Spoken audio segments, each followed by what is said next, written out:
नमस्कार, मी गुरुबाळ माळी. आपण पाहतात महाधुरळक यूट्यूब चॅनल. लोकसभा निवडणुकीची धामधूम आता सुरू झालेली आहे.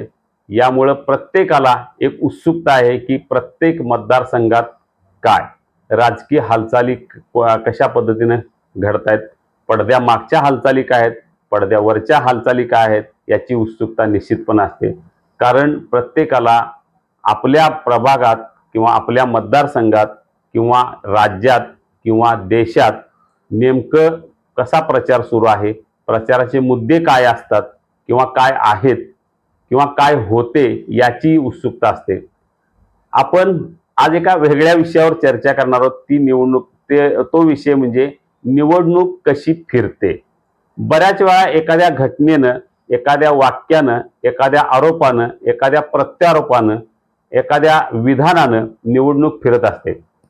असा अनुभव आपल्याला अनेक वर्षापासून म्हणजे अगदी भारतीय स्वातंत्र्यानंतरच्या काळापासून ज्या काय निवडणुका झाल्या त्या सगळ्या निवडणुकीत अनेकदा हा अनुभव आलेला आहे. जे गरिबी हटाव देश बचावचा नारा दिला आणि एकूणच देशात सत्ता आली. आणीबाणीचा एकूण घटना जी झाली त्यामुळे इंदिरा गांधी यांची सत्ता गेली. अलीकडं इंडिया शायनिंग आणि फिलगुडच्या जोरावर निवडणूक जिंकण्याचा प्रयत्न झाला.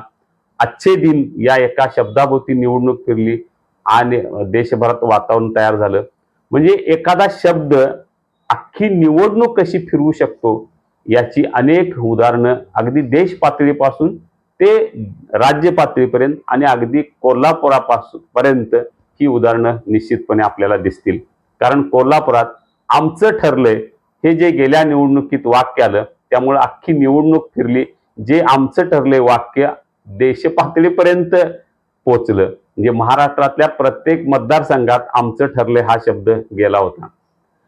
कोल्हापुरात काही वर्षापूर्वी जी काय सदाशिवराव मंडलिक आणि धनंजय महाडिक यांची लढत झाली त्यामध्ये शरद पवारांनी एक वाक्य वापरलं होतं, कौन है ये मुन्ना. या एका वाक्यानं निवडणूक फिरली आणि मंडलिकांचा विजय झाला. तसाच आणखी एक शरद पवारांच्या एका शब्दानं निवडणूक फिरली आणि तिथं मंडलिकांचा विजय झाला. तो शब्द होता म्हातारा बैल. एक मंडलिकांना पवारांनी म्हातारा बैल संबोधलं आणि कोल्हापुरातली एकूणच वातावरण बदललं.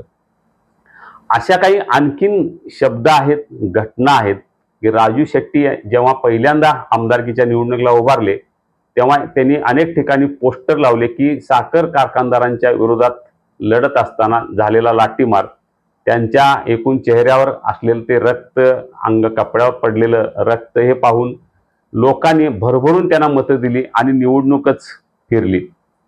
आता अलीकडं सांगलीच्या बंडखोरीबाबत एक शब्द चर्चेला आलाय, आमचं काय चुकलं. विशाल पाटील गेले अनेक महिने काँग्रेसचं तिकीट मिळावं म्हणून प्रयत्न करत आहेत पण त्यांना तिकीट मिळत नाहीये. यामुळे त्यांनी एक शब्द आता चर्चेत आणलाय, आमचं काय चुकलं. आमचं काय चुकलं हा शब्द आता सांगलीची निवडणूक एकूण एका विशिष्ट टप्प्यावर निश्चितपणे रंगवणार आहे. तसं कोल्हापुरातही काही शब्द रंगतील असं एकूण वातावरण होतं. कारण गादीच्या वारसदारावरून जो काही शब्द आला तोही शब्द आता गेले अनेक दिवस चर्चेत आहे. जसं वंचित बहुजन आघाडीनं गेल्या निवडणुकीत अनेकांचे निकाल फिरवले तसं या काही शब्दांनीही निकाल फिरवले आहेत. काही वर्षापूर्वी गोविंदराव कलिकते आणि उदयसिंहराव गायकवाड यांच्यात एक लढत लोकसभेची झाली होती. तेव्हा बिंदू चौकात एक बोर्ड लागला होता, साहेब कुठे गेलेत. या बोर्डावरून निवडणुकीचं वातावरण एकदम तापलं होतं. गोविंदराव कलिकते अतिशय कमी मतानं पराभूत झाले पण एकूण निवडणुकीची जी काय हवा होती ते एका बोर्डानं पारटली होती.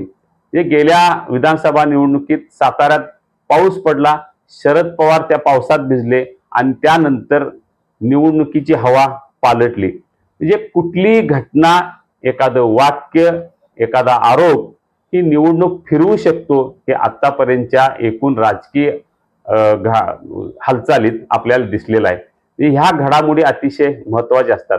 यापुढेही अशा घडामोडी निश्चितपणे घडतील.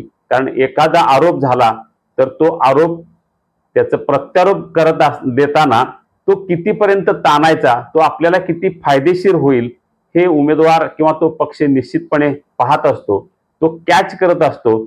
यामुळं या पुढच्या एकूण राजकीय वातावरणात असे काही शब्द निश्चितपणे येतील, काही घटना येतील, काही घडामोडी येतील, ज्यामुळं अख्खी निवडणूक म्हणजे इलेक्शनचं वारं हे फिरेल।